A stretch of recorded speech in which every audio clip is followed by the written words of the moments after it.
Here are our predictions for the Falcon and the Winter Soldier finale.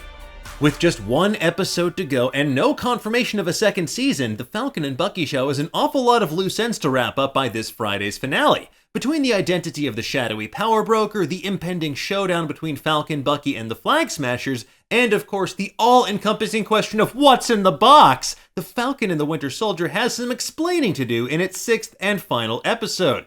And to the surprise of everyone I'm watching this video, I'm sure, we have some theories about what's going to happen in this Friday's finale. However, in order to talk about them in detail, we do need to spoil previous plot points and episodes of the Falcon and Bucky Show. So, if you are not up to date, or you want to go into the finale unburdened by knowledge, or you're just way too high for this right now, it's okay. Just kick back, relax, make yourself a snack, and go take a nap on the couch.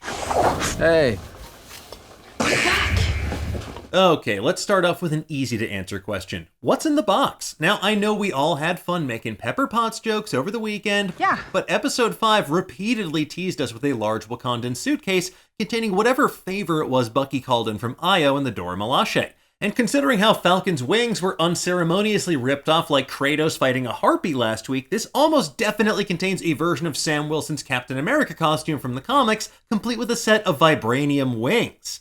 Moving on, let's remember that Sam wasn't the only one to get a gift last week. He also gave Bucky the gift of some really great advice about healing and making amends with those he hurt as the Winter Soldier. I'm sure there's at least one person in that book who needs closure about something, and you're the only person who can give it to him.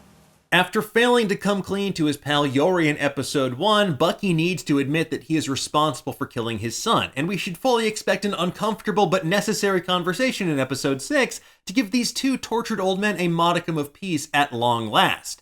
Speaking of peace, there will be none to be had in New York City because we can expect a massive battle between Sam and Bucky and the Flag Smashers. The Flag Smashers plan to attack Senator Bad Guy and the rest of the Global Repatriation Council before they can ratify the Patch Act is already underway, and it's definitely going to serve as our gigantic action set piece in the finale. I mean, look, you can't just tease us with Bucky using a motorcycle to launch himself as a human meat missile and not pay that off, right?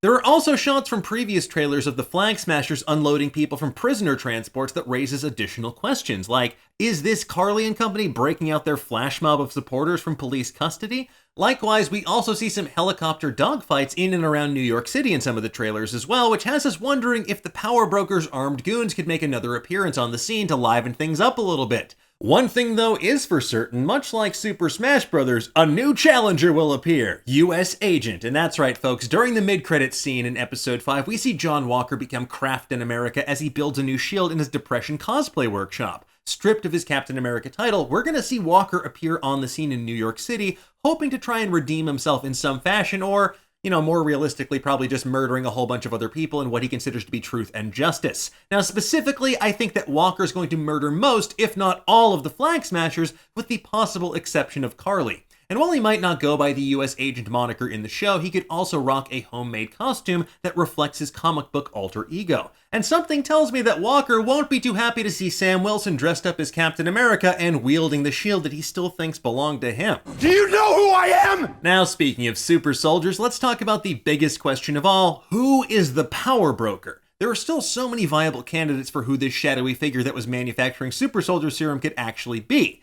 Now, our current top suspects are Sharon Carter, General Thunderbolt Ross, and of course now Julia Louis-Dreyfus as Contessa Valentina Allegra de Fontaine, or Val if you're nasty, which I hope you aren't because she doesn't want you to call her that. Just keep it in your head. Of course, there's also still a chance that we won't learn who the Power Broker is at all, and they'll just tease us with even more cryptic messages, but honestly, I can't think of another Marvel show that didn't pay off every single one of its mysteries in a satisfying fashion. Can you? I know an aerospace engineer who'd be up for this challenge. Whether or not Sharon Carter is the Power Broker, one thing's for sure, in the finale, her plan will be revealed because we witnessed a shocking moment in Episode 5. Much like her old pal Nick Fury, Sharon hired the Flying Frenchman Batroc the Leaper to assist the Flag Smashers in their assault on the GRC. But Batroc only cares about one thing, murdering the Falcon. So is this Sharon just hedging her bets? Is she sending a loose cannon to join the Flag Smashers to jeopardize their plan? Does she really just want to be Madripoor's HBIC instead of potentially getting a pardon to move back to the US? Only time will tell, but I really hope she spills those beans in the finale, or else, well, I guess I'll just be disappointed and just move on with my life. Anyway, last but not least, I think we're going to get some more closure on Zemo's final destination, the floating prison for supervillains and enhanced individuals, better known as the Raft. Here, though, I think Marvel might be pulling something sneaky, kind of like Lucasfilm did with the Book of Boba Fett post-credits reveal in The Mandalorian Season 2. With villains like Zemo en route to this facility, plus the existence of other enhanced individuals like Abomination, or maybe even impending prisoners like Batroc, Karli, and John Walker, we could see someone like General Thunderbolt Ross or Val show up to make these people an offer they cannot refuse. Work for them under the Thunderbolts initiative or as part of a Dark Avengers team, and lay the groundwork for a future Suicide Squad-esque Disney Plus series and an eventual battle with the actual Avengers somewhere down the line.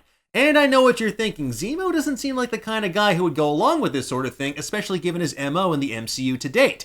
Now, his primo schemos, I would warn you, are not to be underestimated. He might be trying to play the long game here in order to destroy the system of superpowered individuals from the inside out. Of course, we could just be getting our hopes up here, but it seems like a logical evolution of this notion of manufactured heroes and the desire to control said heroes that's developed over the course of this series, and moreover the Marvel Cinematic Universe since 2008. But as with everything, only time will tell. And those, folks, are our best predictions for what's going to happen in the Falcon and Bucky Show's finale this Friday on Disney+. In the meantime, though, tell us, what do you think is going to happen in the finale? What predictions would you add to this list, and why? You call me when you have a lead and I'll be there. Let us know in the comments below, and for the latest and greatest in the world of pop culture, stay tuned to Nerdist.com.